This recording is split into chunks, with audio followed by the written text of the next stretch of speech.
Halo teman-teman, kali ini saya akan membahas salah satu percobaan paling penting dalam biologi molekuler, yaitu eksperimen Michelson-Stahl.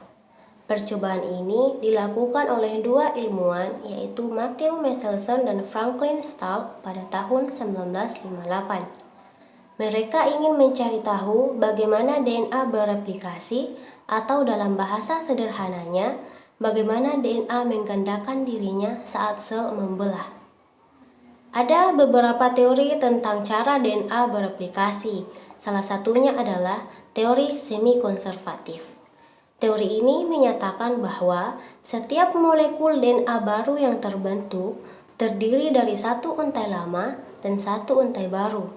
Maka, untuk membuktikan ini, Michelson dan Stahl melakukan eksperimen menggunakan bakteri Escherichia coli. Bakteri ini mereka tumbuhkan di medium yang mengandung isotop nitrogen berat yang disebut N15. Lalu, mengapa mereka menggunakan nitrogen?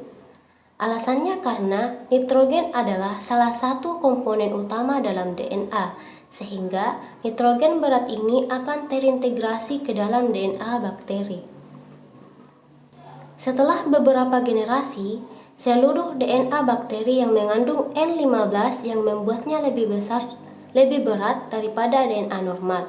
Kemudian, mereka memindahkan bakteri ini ke medium baru yang mengandung isotop nitrogen ringan, yaitu N14.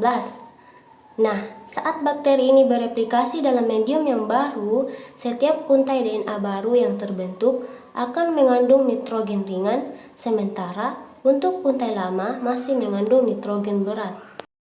Lalu, bagaimana mereka tahu DNA yang berat atau ringan? Maka, Michelson-Stahl menggunakan teknik yang disebut sentrifugasi gradien densitas, sebuah metode untuk memisahkan DNA berdasarkan beratnya. DNA yang lebih berat, yang mengandung N15 akan berada di bagian bawah tabung, sementara DNA yang lebih ringan yang mengandung N14 akan berada di bagian atas. Saat diambil sampel DNA dari generasi pertama setelah replikasi, ditemukan satu pita di posisi tengah, artinya DNA terdiri dari satu untai berat N15 dan satu untai ringan N14. Setelah generasi kedua, mereka melihat dua pita, satu di posisi hibrid, yaitu gabungan antara N15 dan N14, dan satu lagi di posisi ringan, yaitu N14 dan N14. Ini berarti setelah siklus replikasi kedua, semakin banyak DNA yang hanya mengandung nitrogen ringan, tapi masih ada DNA yang memiliki satu untai berat dan satu untai ringan.